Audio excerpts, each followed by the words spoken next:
Hello, readers. Welcome to another edition of Cozy Corner Read Aloud. I am so glad you are here.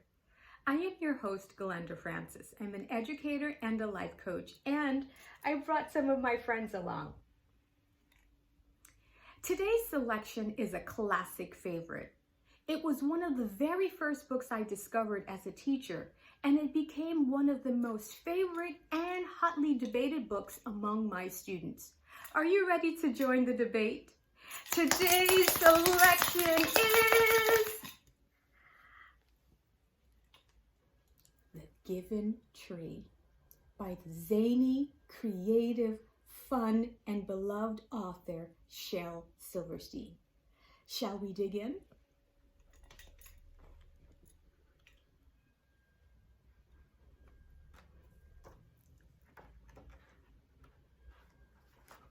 Once there was a tree.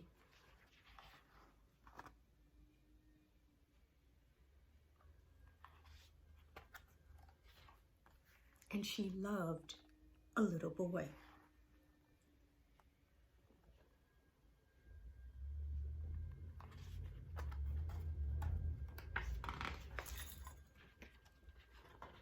And every day the boy would come.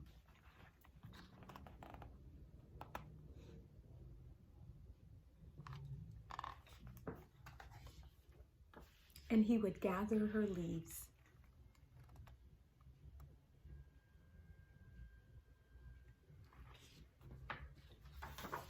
And make them into crowns and play king of the forest.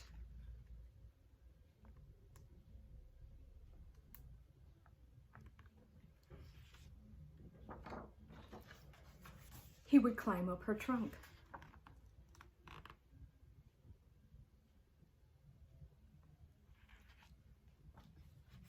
And swing from her branches.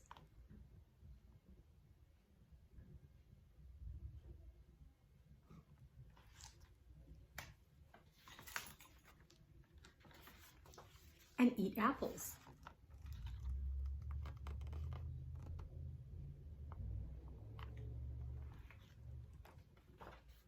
And they would play hide and go seek.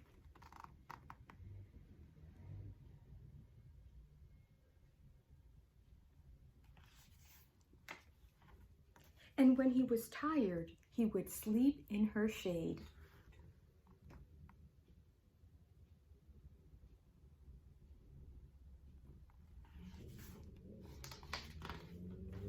And the boy loved the tree.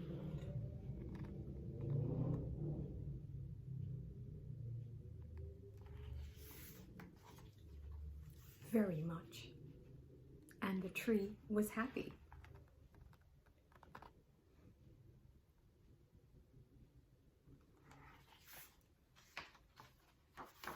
But time went by.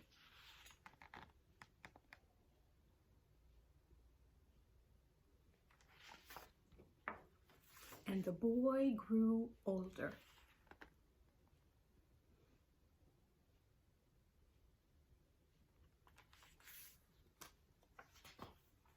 And the tree was often alone.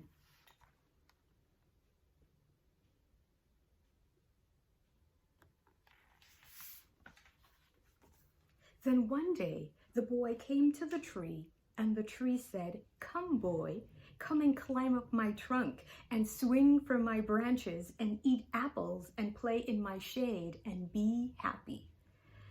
"I'm too big to climb and play," said the boy. "I want to buy things and have fun. I want some money. Can you give me some money?" "I'm sorry," said the tree, "but I have no money. I only have leaves and apples.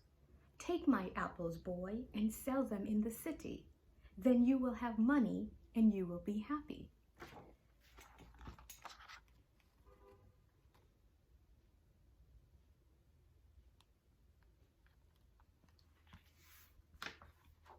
And so the boy climbed up the tree and gathered her apples and carried them away. And the tree was happy.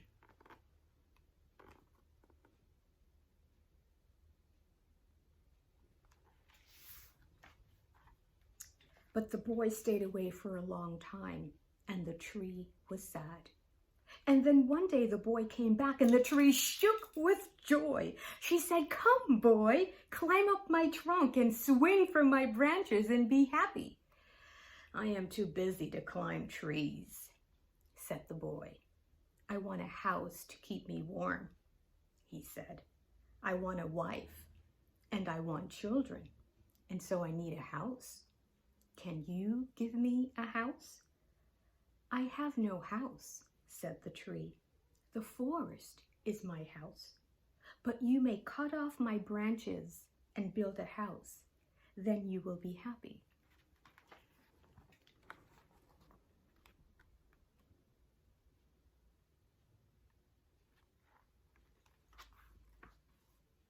And so the boy cut off her branches and carried them away to build his house.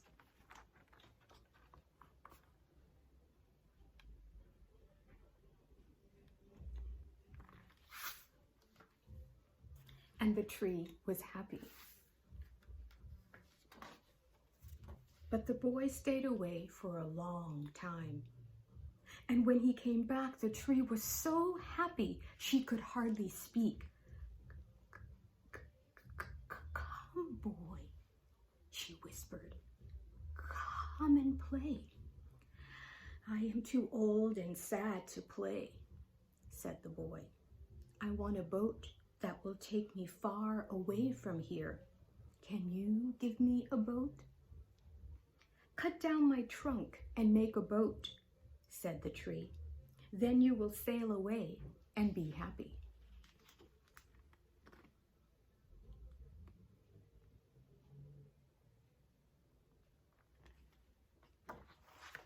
And so the boy cut down her trunk and made a boat and sailed away.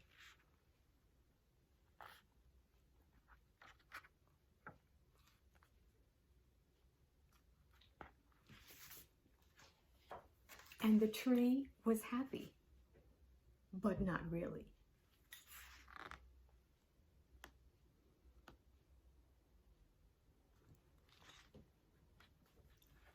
And after a long time, the boy came back again. "I am sorry, boy," said the tree, "but I have nothing left to give you. My apples are gone." "My teeth are too weak for apples," said the boy. "My branches are gone," said the tree. "You cannot swing on them." "I am too old to swing on branches," said the boy. "My trunk is gone," said the tree. "You cannot climb." "I am too tired to climb," said the boy. "I am sorry," sighed the tree. "I wish that I could give you something, but I have nothing left. I am just an old stump. I am sorry."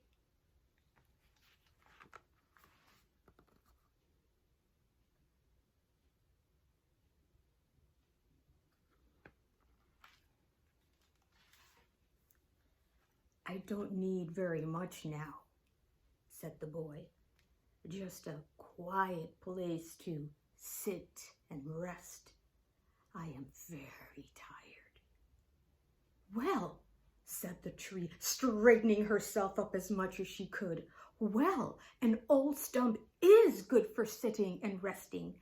Come, boy, sit down and rest." And the boy did.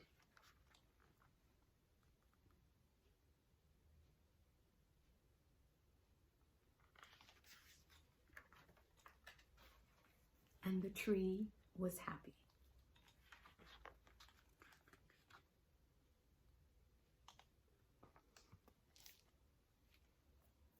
The given tree. The tree was certainly very given. But here is what I'd like to know from you. Do you think that the boy was a good friend to the tree? Why or why not? I'll give you some time to think about it.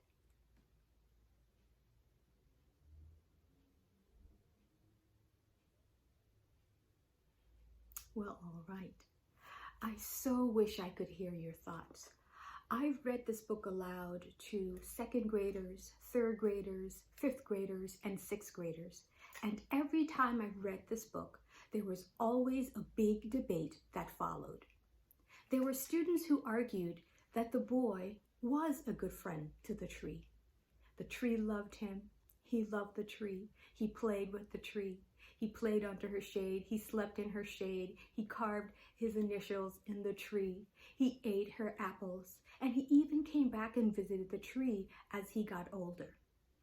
And I had a group of students who countered and said, wait a minute, not so fast. The boy was not a good friend to the tree because all he did was take from the tree. He took her shade. He took her apples. He took her branches. He took her trunk. And he only came back to the tree when he needed something. In fact, he took so much from the tree that the tree was reduced to a stump, and no one could ever enjoy the benefits of the tree the way he had. Who's right? Who's wrong? Who's to say? Both of these are compelling perspectives. Essentially, what my students were arguing is the question of friendship. What makes someone a good friend? Friends are an important part of our lives, and if we're really lucky, we'll find those special friends who are with us through the good times and the not so good times. May you be so fortunate in your lifetime. Thank you for joining me for this edition of Cozy Corner Read Aloud, and I do hope you'll come back and join me next time when we're going to meet an amazing character who believes in her dreams and goals, even when others have very limiting ideas of who she is and what she can be. Until then, be sure to find your own cozy corner and get lost in the magic of a good book. Keep reading, stay curious, and reach beyond the stars. Take care, my friends. Goodbye.